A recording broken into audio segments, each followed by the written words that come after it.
بسم اللہ الرحمن الرحیم نحمدہ ونصلی ونسلم علی رسولہ الکریم اما بعد اعوذ باللہ من الشیطان الرجیم بسم اللہ الرحمن الرحیم فبأي آلاء ربكما تكذبان صدق اللہ العلی العظیم۔ میرے انتہائی معزز سامعین اور سامعات، آج میں آپ حضرات کے سامنے انتہائی مختصر اور انتہائی اہم عنوان پر گفتگو عرض کرنا چاہوں گا، اور میں کوشش کروں گا کہ 5 سے 7 منٹ میں میری گفتگو مکمل ہو جائے، اور اس گفتگو میں آپ کے سامنے 2 سے 3 گزارشات عرض کروں گا۔ نمبر 1 بات تو یہ ہے کہ اللہ رب العالمین کے انسان کے اوپر نعمتوں کی برسات ہے، اور اللہ رب العالمین کی نعمتیں انسان پر ایسی ہیں کہ وہ بارش کی طرح برس رہی ہیں۔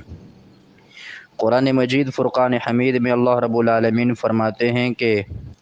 اگر تم اللہ کی نعمتوں کو شمار کرو گے، وَإِن تَعُدُّوا نِعْمَةَ اللَّهِ لَا تُحْصُوهَا، اگر اللہ کی نعمتوں کو شمار کرو تو ان کو تم گن نہیں سکتے۔ سورہ رحمان میں قرآن مجید کی یہ بڑی مبارک صورت ہے۔ اللہ رب العالمین نے ایک ہی آیت کو کئی مرتبہ دہرایا اور انسانوں اور جنات کو خطاب کیا کہ فَبِأَيِّ آلَاءِ رَبِّكُمَا تُكَذِّبَانِ،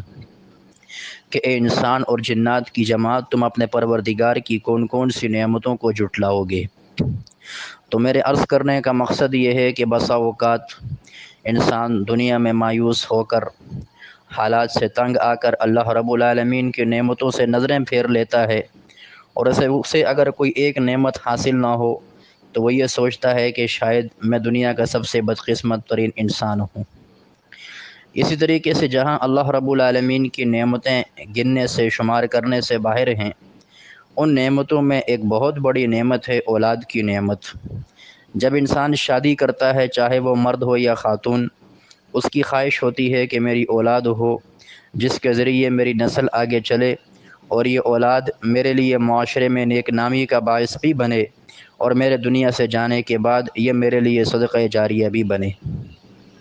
لیکن اس سلسلے میں اصول یاد رکھیے گا کہ اللہ رب العالمین نے انسان کو ہر چیز کا اختیار نہیں دیا۔ انسان کو ایک حد تک اختیار دیا ہے، اس کے بعد رب العالمین کا فیصلہ ہوتا ہے۔ تو یہ اولاد کی جو نعمت ہے، یہ انسان کے اپنے اختیار میں نہیں ہوتی۔ اللہ رب العالمین قرآن مجید فرقان حمید میں خود ارشاد فرماتے ہیں کہ رب العالمین جسے چاہتا ہے بیٹے عطا کرتا ہے، جسے چاہتا ہے بیٹیاں عطا کرتا ہے، اور جسے چاہتا ہے عقیم بنا دیتا ہے، یعنی بانجھ بناتا ہے، اس کی اولاد نہیں ہوتی۔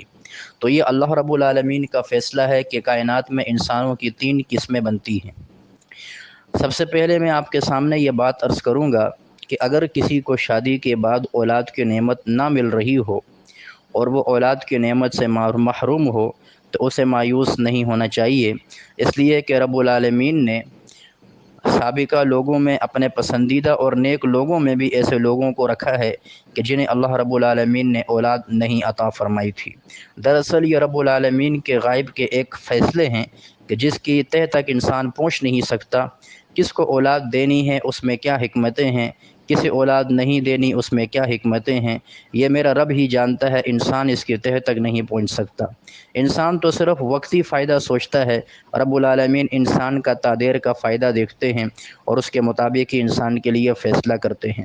قرآن مجید فرقان حمید میں سورہ کہف میں حضرت ذوالقرنین ایک بادشاہ ہیں، ان کا تذکرہ گزرا۔ اسی طریقے سے حضرت خضر علیہ السلام کا بھی ذکر آیا ہے کہ حضرت خضر علیہ السلام، حضرت موسیٰ علیہ السلام سے ملاقات ہوئی۔ حضرت موسیٰ علیہ السلام نے ان کا شاگرد بننے کی خواہش کا اظہار فرمایا۔ انہوں نے فرمایا کہ ٹھیک ہے، آپ میرے شاگرد بنیں، لیکن مجھ سے سوال جواب کوئی نہ کرے۔ تو حضرت خضر علیہ السلام نے چند ایسے کام کیے جو ظاہری شریعت کے خلاف تھے۔ ان میں سے ایک کام یہ تھا کہ آپ نے ایک لڑکے کو قتل کر دیا، حالانکہ اس کا جرم کچھ بھی نہ تھا۔ حضرت موسیٰ علیہ السلام نے اس پہ اعتراض کیا، اس لیے کہ آپ شریعت کو بیان کرنے والے نبی تھے، تو شرعاً یہ چیز درست نہیں تھی۔ آپ نے فرمایا کہ حضرت آپ نے بے گناہ کو قتل کر دیا۔ تو حضرت خضر علیہ السلام نے اس موقع پہ تو نہیں، لیکن تھوڑی دیر کے بعد جو جواب دیا وہ یہ تھا کہ رب العالمین کی تقدیر میں یہ بات لکھی ہوئی تھی کہ اس لڑکے نے بڑے ہو کے نافرمان بننا ہے، اور یہ اپنے نافرمانی کی وجہ سے اپنے والدین کو بھی دین سے دور کر دے گا، انہیں کفر میں مبتلا کر سکتا ہے۔ اس لیے اللہ رب العالمین نے اس کے مرنے کا فیصلہ کر رکھا تھا کہ اسے فوت ہونا ہے، اسے والدین سے جدا ہونا ہے، اور اس کی جگہ اللہ رب العالمین ان کو ایک بیٹی عطا کرے گا۔ اس کا تذکرہ اگرچہ قرآن میں نہیں ہے، قرآن میں صرف کنایتاً ہے کہ اللہ اس کے بدلے انہیں نیک اولاد عطا کرے گا۔ تو وہ بیٹی ایک پیدا ہوئی تھی ان کی، جس سے پھر بنی اسرائیل میں انبیاء کا سلسلہ چلا ہے، اور اسی کی نسل سے پھر سینکڑوں کی تعداد میں بنی اسرائیل کے انبیاء پیدا ہوئے ہیں۔ تو دیکھیں ظاہری طور پر یہ بڑا عجیب فیصلہ تھا کہ اس لڑکے کو آپ نے قتل کیا۔ حضرت خضر علیہ السلام کے پاس علم تکوین تھا، یعنی اللہ کی تقدیر کا، قدرت کا، غائب کی چیزوں کا علم اللہ نے عطا فرما رکھا تھا۔ وہ شریعت کو بیان کرنے والے پیغمبر نہیں تھے، بلکہ وہ تکوینی پیغمبر تھے۔ تو میرے عرض کرنے کا مقصد یہ ہے کہ دیکھیں اس لڑکے کو اللہ رب العالمین نے اپنے والدین سے دور کیا، اس میں حکمتیں تھیں۔ تو میں عرض یہ کر رہا تھا کہ انسان کو بسا اوقات اولاد کی نعمت نہیں ملتی، اس میں رب العالمین کی حکمتیں ہوتی ہیں۔ اس لیے زوجین کو یہ چاہیے کہ وہ اللہ کے فیصلے پہ راضی رہیں۔ یا ہمارے معاشرے کے اندر ایک انتہائی بری عادت ہے، خاص کر کے سسرالیوں میں اور قریبی رشتہ داروں میں، کہ شادی کو ابھی 1 سال نہیں گزرتا وہ زوجین سے پوچھنا شروع کر دیتے ہیں کہ جی آپ کی اولاد نہیں ہو رہی، کیا وجہ ہے، کیا مسئلہ ہے، آپ چیک اپ نہیں کرواتے۔ یہ انتہائی شرم کی باتیں ہیں، اخلاق سے گری ہوئی باتیں ہیں، کہ یہ ایسی باتیں ہوتی ہیں کہ یہ پرائیویٹ ہوتی ہیں، یہ میاں اور بیوی کے آپس کے درمیان کی باتیں ہیں، دوسروں کو اس بارے میں سوال کرنے کی کوئی اجازت نہیں ہے۔ حتیٰ کہ سسر اور ساس کو بھی اس بارے میں سوال جواب نہیں کرنا چاہیے کہ آپ کو اولاد کیوں نہیں ہو رہی یا کیا مسئلہ ہے۔ یاد رکھیے گا یہ انسان کا ایک اپنا نجی معاملہ ہے، اور یہ پردے کی اور راز کی بات ہے، اور پیارے پیغمبر صلی اللہ علیہ وسلم نے ایسے آدمی کو دیوس قرار دیا کہ جو اپنی بیوی کی کمرے کی باتیں اور بستر کی باتیں دوسرے اپنے دوستوں کے سامنے بیان کرے، اور اس بیوی کو بھی دیوس قرار دیا کہ جو اپنی شوہر کی پردے کی باتیں دوسروں کے سامنے بیان کرے۔ دیوس یعنی بے غیرت انسان ہے وہ کہ جو اپنے پردے کی باتیں دوسروں کے سامنے بیان کرے، تو یہ بتاتے پھرنا ہے کہ میری بیوی کو یہ مسئلہ ہے وہ بیمار ہے، میرے شوہر کو یہ مسئلہ ہے وہ بیمار ہے، اس وجہ سے وہ قادر نہیں ہے، یا یہ ہے کہ اس وجہ سے اولاد نہیں ہو رہی۔ تو یہ ساری ایسی باتیں ہیں کہ جس کی وجہ سے انسان پردوں کو فاش کر رہا ہوتا ہے، اور دراصل یہی وجہ بنتی ہے کہ پھر جا کر کے آگے معاشرہ خرابی کی طرف چلا جاتا ہے۔ تو سسرالیوں کو یہ کوئی حق نہیں پہنچتا کہ وہ تانے مارنا شروع کر دیں، اس لیے کہ اگر اولاد انسان کے اپنے اختیار میں ہوتی، اولاد کوئی بازار سے مل رہی ہوتی، انسان خرید کے نہ لاتا، پھر تو اس کے اوپر تانا بنتا تھا کہ آپ اولاد کیوں نہیں لاتے۔ جب یہ میرے رب کے فیصلے ہیں، ہمارا ایمان ہے کہ یہ اولاد رب العالمین کے حکم سے ماں کے رحم میں آتی ہے، باپ کا نطفہ ماں کے رحم میں جاتا ہے، پھر جا کے اولاد قرار پکڑتی ہے، یہ ہمارے ایمان کا حصہ ہے کہ جسے چاہے رب اولاد دے، جسے چاہے نہ دے۔ تو پھر یہ اعتراض کرنا کہ آپ کی اولاد کیوں نہیں ہو رہی، یہ عجیب سی بات ہے۔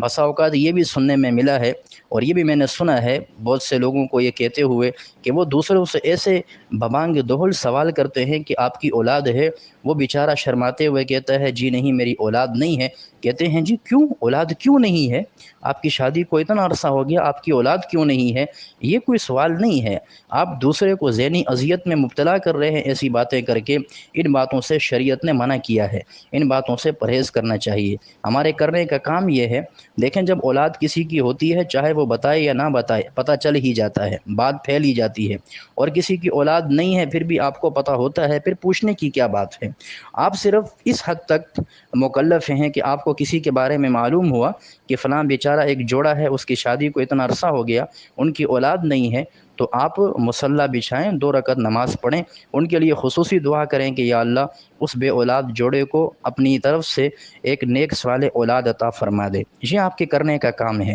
باقی ان سے تحقیق کرنا کہ آپ کی اولاد کیوں نہیں ہو رہی، کیا آپ میں کوئی مسئلہ ہے، کیا آپ کے شوہر میں کوئی مسئلہ ہے، یا کیا وجہ ہے، آپ چیک اپ کیوں نہیں کرواتے، علاج کیوں نہیں کرواتے؟ ہر انسان اپنے بارے میں بہتر سمجھتا ہے، ہر انسان اپنے بارے میں بہتر فیصلہ خود کر سکتا ہے، ہمیں دوسروں پہ ذمہ دار نہیں بنایا گیا۔ ہاں اگر آپ سے کبھی کوئی مشورہ لے لے کوئی خاتون یا کوئی مرد کہ ہماری اولاد نہیں ہو رہی تو کیا آپ کے علم میں کوئی ڈاکٹر ایسا ہے کہ یا کوئی حکیم ایسا ہے کہ جو اچھا ہو اس حوالے سے ہم علاج کروانا چاہتے ہیں، تب آپ انہیں مشورہ دے سکتے ہیں۔ خود سے مفت میں مشورے دینے کی کوئی ضرورت نہیں، نہ ہی ان سے پوچھنے کی ضرورت ہے کہ آپ کی اولاد کیوں نہیں ہو رہی۔ اگر ایک بھائی ہے وہ اپنے سگے بھائی سے اس حوالے سے نہ پوچھے، اگر ایک بہن ہے وہ اپنی سگی بہن سے اس حوالے سے نہ دریافت کرے زیادہ، اس لیے کہ اس سے انسان پریشان ہو جاتا ہے، مایوس ہو جاتا ہے کہ لوگ مجھ سے بار بار یہ سوال کرتے ہیں اور میری اولاد نہیں ہے، میں ہمیشہ نفی میں جواب دیتا ہوں یا دیتی ہوں۔ اس سے پھر انسان احساس کمتری کا شکار ہو جاتا ہے اور معاشرے کے اندر پھر وہ انسان کمزور فرد میں شمار کیا جاتا ہے۔ اس لیے میری پہلی گزارش ان لوگوں سے تھی، رشتہ داروں سے، سسرالیوں سے، اس قسم کے خدا کے واسطے تانے نہ دیں۔ بسا اوقات خواتین مجبور ہو جاتی ہیں، خودکشی کرنے پہ آ جاتی ہیں، مرد مجبور ہو جاتے ہیں، زندگی سے تنگ آ کر اپنی زندگی کا خاتمہ کر دیتے ہیں کہ لوگوں کی باتیں اور تانے اتنے ہوتے ہیں کہ تمہیں اولاد نہیں ہو رہی، کیا مسئلہ ہے؟ حالانکہ کوئی مسئلہ نہیں ہوتا، وہ اللہ رب العالمین کی طرف سے بس اولاد مقدر میں نہیں ہوتی۔ ہر چیز کے لیے میرے رب نے ایک وقت کو مقرر کیا ہے، خاص وقت ہے، اسی وقت پہ وہ اولاد ہوتی ہے یا کوئی بھی انسان کو نعمت ملتی ہے، لیکن انسان یہ دنیا میں انسان کو زندہ نہیں رہنے دیتے، باتیں کرتے ہیں، تانے دیتے ہیں، جس کی وجہ سے پھر انسان کا دل پریشان ہو جاتا ہے۔ ہمیں یہ چاہیے کہ ہم مسلمان بہن یا بھائی کے لیے دعا کریں، انہیں تانے نہ دیں، انہیں تنگ نہ کریں، پریشان نہ کریں۔ دوسرا جو سلسلہ ہے اس وقت میں آپ کے سامنے عرض کرنا چاہتا ہوں وہ یہ ہے کہ جن بھی بے اولاد جوڑوں کی اولاد نہیں ہے،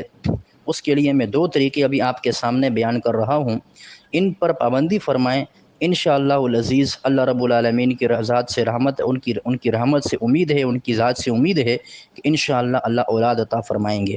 حدیث مبارکہ ہے، پیارے پیغمبر صلی اللہ علیہ وسلم نے ارشاد فرمایا کہ جب کوئی مسلمان اپنے دوسرے مسلمان بھائی کی پیٹھ پیچھے دعا کرتا ہے، یعنی اس کی غیر موجودگی میں دعا کرتا ہے، اس کے لیے دعا کرتا ہے، تو اللہ رب العالمین اس کی دعا کو قبول ضرور فرماتے ہیں۔ اس مسلمان بھائی کو وہ دعا کی وجہ سے وہ چیز ملے یا نہ ملے، لیکن جس نے دعا کی ہے اللہ رب العالمین اسے وہ چیز ضرور عطا فرما دیتے ہیں۔ تو یہ ایک حدیث، ایسی پیاری حدیث ہے اور ایسا پیارا ہتھیار ہے مسلمان کے پاس کہ اگر آپ کی دعا، آپ اپنے لیے دعا کر رہے ہیں، آپ کی دعا قبول نہیں ہو رہی، مثال کے طور پہ جس کی اولاد نہیں ہے، وہ اپنے لیے اولاد کی دعا مانگ مانگ کے تھک گیا ہے، اولاد کی دعا قبول نہیں ہو رہی، اولاد نہیں مل رہی، اس کے لیے بڑا پیارا وظیفہ ہے کہ وہ ایسے بے اولاد جوڑے جو اس کے رشتہ دار ہوں، قریبی جاننے والے ہوں یا اس کے دوست احباب میں سے ہوں، ان کا نام لے کے دعا کرے کہ یا اللہ فلاں میری بہن، فلاں میرا بھائی، اس کو اولاد نہیں ہے، یا اللہ اسے نیک صالح اولاد عطا فرما دے، اور پھر آخر میں کہے یا اللہ مجھے بھی اولاد عطا فرما دے، اور رب العالمین اس دوسرے کو اولاد عطا کرے یا نہ کرے، اسے ضرور عطا کر دے گا انشاءاللہ العزیز۔ ایک تو یہ وظیفہ ہے، اپنی ہر نماز کے بعد اس دعا کی پابندی فرمائیں، ان الفاظ کے ساتھ دعا فرمائیں۔ اور نمبر دو، ایک بہت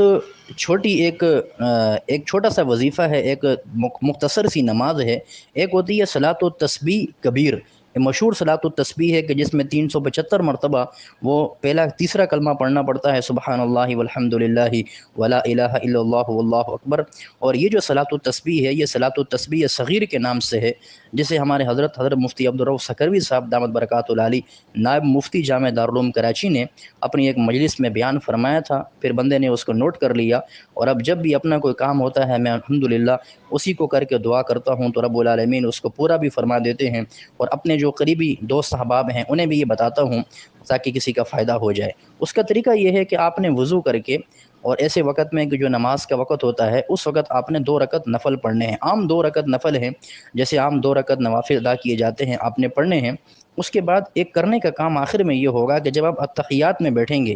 آخری رکعت ہوگی، تشہد میں بیٹھیں گے، اتحیات پڑھ لیں، درود شریف پڑھ لیں، اور پھر دعا بھی پڑھ لیں، آخر میں ربی جعلنی ہے یا کوئی اور دعا آپ پڑھتے ہیں وہ پڑھ لیں۔ سلام پھیرنے سے پہلے آپ نے 10 مرتبہ سبحان اللہ، 10 مرتبہ الحمدللہ اور 10 مرتبہ اللہ اکبر کہہ کر کے، اس کو انگلیوں پہ شمار نہیں کرنا، بس اپنے ذہن میں رکھنا کہ 10 بار 10 مرتبہ سبحان اللہ، الحمدللہ، اللہ اکبر کہہ کے آپ سلام پھیر دیں۔ اس کے بعد فوراً جو بھی آپ دعا مانگیں گے انشاءاللہ العزیز اللہ رب العالمین اس دعا کو قبول فرما لیں گے۔ تو یہ انتہائی مجرب عمل ہے، اس کو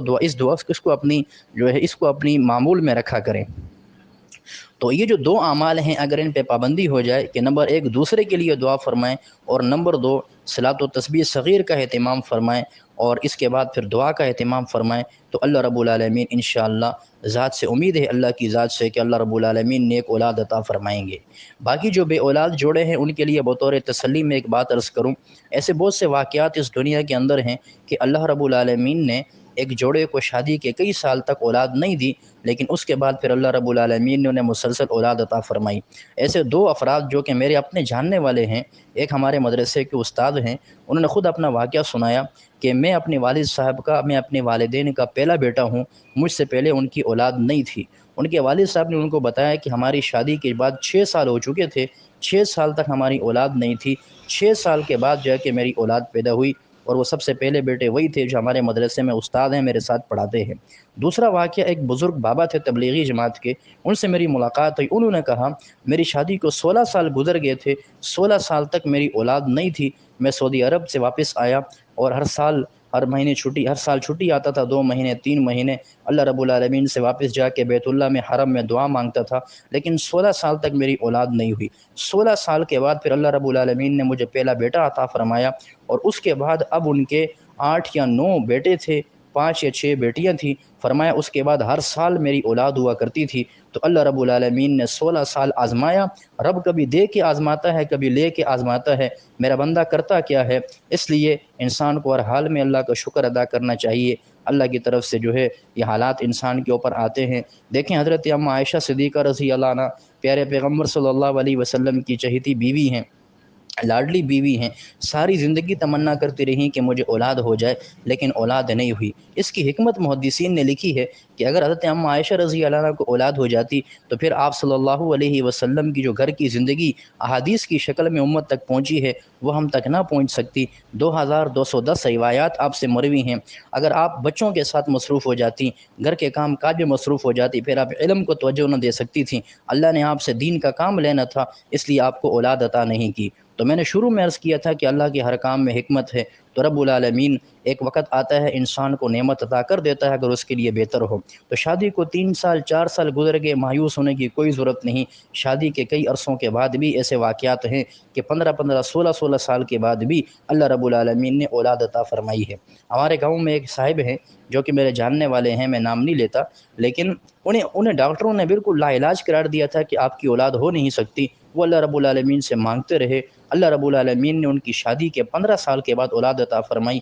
اب الحمدللہ ان کا ایک بیٹا ہے اور ان کی ایک بیٹی بھی ہے۔ تو رب العالمین کے فیصلے میں ہر طرف حکمتیں ہوتی ہیں، اور اللہ کے کارخانے میں کسی چیز کی کمی نہیں۔ انسان کا کام ہے مانگنا، ہمارے مانگنے میں کمی ہو سکتی ہے، رب کے خزانوں میں کسی چیز کی کمی نہیں۔ انسان خصوصاً اہتمام سے مانگے اور لوگوں کی باتوں کی پرواہ نہ کرے۔ وہ جتنے منہ ہوتے ہیں اتنی باتیں تو ہوتی ہیں، انسان لوگوں کی باتوں کی پرواہ نہ کرے، اپنی ساری توجہ رب العالمین کی طرف رکھے، اللہ سے مانگتا رہے، تو رب العالمین انسان کو اولاد عطا فرمائیں گے۔ وما علینا الا البلاغ المبین۔